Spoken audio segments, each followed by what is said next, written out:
Hey everyone, welcome to my channel. It's Frugalista blog. Today I'm going to give you a first impression of the Hourglass Ambient Light Primer. You guys know I love my ambient light powders. I include it in my luxury products video, and now they have a primer. So yay. There are 3 shades of this formula. It's online only. I think it's hitting stores very soon, if it hasn't yet. I got dim light. There is also, I'm looking up on the Sephora website, there is mood light and luminous light. And on the website, it doesn't say the goal for each kind of light. So luminous light, I'm sure that's obvious, but the dim light and the ambient light, the mood light, the mood light was a little more pink and the dim light was a little more beige. So I got the dim light. I love the dim light powder. I figured why not? The idea is that it is a primer. It's oil-free. It's supposed to be absorbed into the skin, and where you can put your foundation on top of it and it doesn't re-emulsify or, break down and combine with your foundation. So it's supposed to be the ideal base for light diffusing and refracting. Ooh, big words. So let's give her a go. I'm wearing nothing but moisturizer, and it's an ounce. This was $44. It reminds me a little bit of the Becca Backlight Primer. I remember the first time I used that, I loved it. So let's just see if we are super excited about this one. So it does look really beige, doesn't it? It doesn't smell.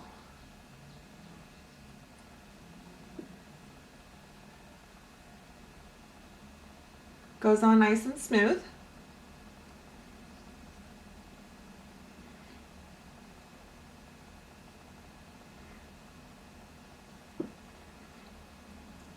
I'm always pretty red right when I apply product, so you got to give it a bit to see what it's really looking like. Now that my skin has calmed down, I do like the way it looks. I don't think it looks that different. I'm not sure if you can tell the difference.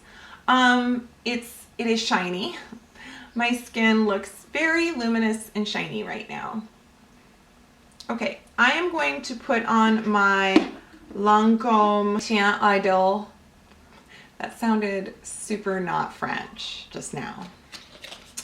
But I'm going to use my Lancôme foundation that is long wear and in the shade 210.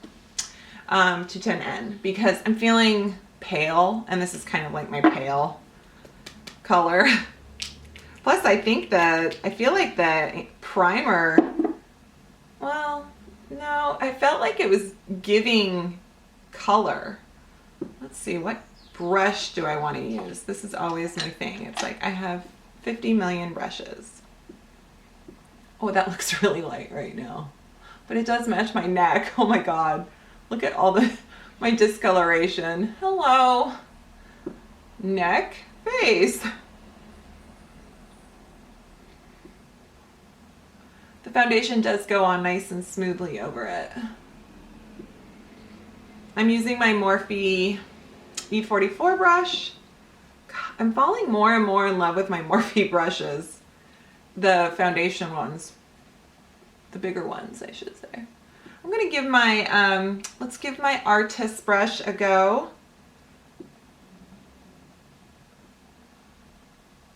Oh, that goes on nice.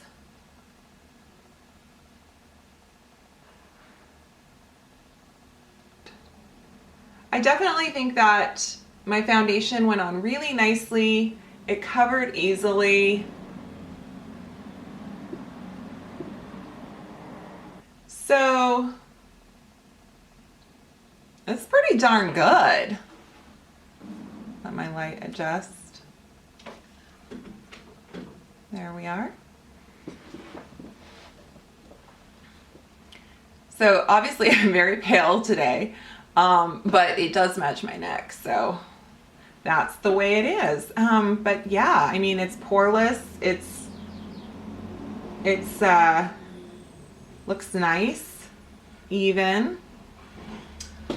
Let's finish my face. Good old Maybelline.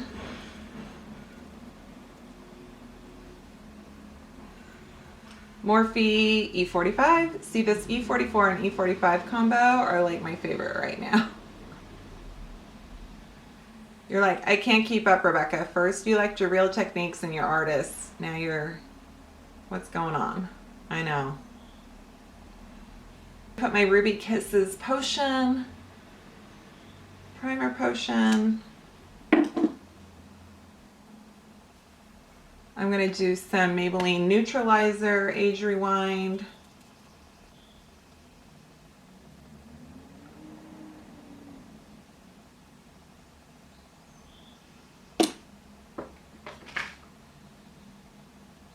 I'm going to set everything set it to the, I'm going to set everything with my L'Oreal Hydra Perfect Loose Powder in light.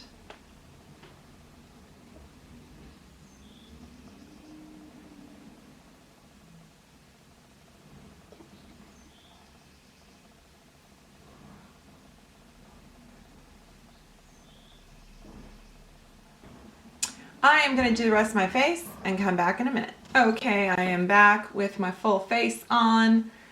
Word to the wise, don't put liquid liner on after your mascara. The pen kind. You know what I'm talking about? The like ink pen kind. Now my mascara is just like all clumpy because I was like pushing my lashes together. Anyway, so stupid.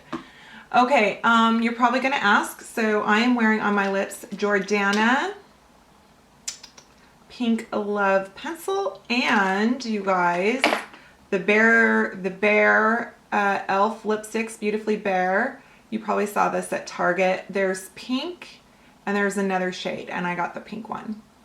So my lips are very pink today. And I did, of course, no brainer, put on my ambient light over the top of my foundation and my setting powder, and I basically am using all 6 shades here today. I just ran my brush over these 3 bottom ones and just kind of did the perimeter of my face, and then I sort of did the top 3 and just sort of did the interior of my face. But right here I really did focus on the dim light in the palette because I'm like, come on, I'm wearing dim light through and through. So my first initial impression of this primer is that it does, the foundation goes on nicely, everything looks really soft and pretty, it doesn't give a lot of glitter or shine or anything like that. I think I'm luminous. It doesn't like fill in fine lines, like my forehead line is still pretty prominent, but that always happens. My frown lines are no different, no better, no worse. The makeup did go on very nicely and it has not broken down, which sometimes that happens. You put on your primer, you put on your foundation, and then you put on your powder and everything starts sliding around, and I hate that. And so if this stops that from happening, that is really cool. Like a primer that makes everything stick without breaking it down and without being thick, that would be awesome. So I am going to run some errands. I have an appointment. I'm just going to kind of do my day, and then in a few hours I will give you guys a lowdown and a final report. So I'll see you later in a minute, right now. Okay, I'm back. It's been about 6 hours since I first applied the foundation primer, the Ambient Light Correcting Primer, and I feel like I look pretty good. So here's a couple notes for you. I am a dry skin, and today is about 74 degrees out. So what I've noticed is that I haven't touched up, but I want to touch up. I feel kind of shiny, like, and for the Lancome, this this particular longwear makeup doesn't usually make me shiny. So it's just interesting that I feel like I have a little bit of dewiness, not a total oil slick, but just like a little bit. But it's also kind of in good areas. Like I feel like it's where I would highlight anyway. So it's not a bad thing, and my skin feels really comfortable. And my foundation has totally, you know, stayed really well in terms of wear, and, you know, it looks nice, coverage. So I think that this primer is a good primer. I don't know how much it added in terms of color correcting or light diffusing. I don't know beyond what the Becca Backlight or another primer would add in terms of those properties. Sorry to be so wishy-washy. You guys always seem to tell me when you see my videos what you like, when you see either my before and after, or when I do a side-by-side comparison. You guys seem to have your own opinions, so I almost don't want to give you anything to kind of persuade you, because I just know you guys are pretty savvy, so you're going to make up your own mind. But if you were like me, you were like, I want to know what that primer does. And I'll give it I was going to say maybe I'd give it a 3 out of 5. It didn't knock it out of the park for me, but I also could see this product as something that I might grow on me. Like the more I use it, the more I like it. And I would really like to see it under different foundation formulas, mixed in maybe with a foundation, just to kind of play around with it. Also under different temperature and kind of climate. I think I was indoors mostly today. I was in a meeting for a couple hours, and then I just kind of dinked around the house. So not a whole lot of, you know, like, oh my gosh, I was just doing so much and I was outside, and, you know, none of that. So I think it's a pretty good product. I'm a little on the fence if it's worth the $44. And I honestly think that if you're going to purchase an ambient light product, to stick with the powder. I think the powders are what make the magic in my book. So there you have it. And I'm also curious to try the Mood Light, because that had a more pink hue, and I'm just wondering if that does anything for my complexion, you know. So there you go. Anyway, but wanted to bring it to you guys and let you see for yourself, and now you can decide whether or not you're going to put that in your cart on Sephora.com. And I will be bringing you more of these, I'm sure. And thank you so much for watching and for subscribing, and I will see you next time. Bye.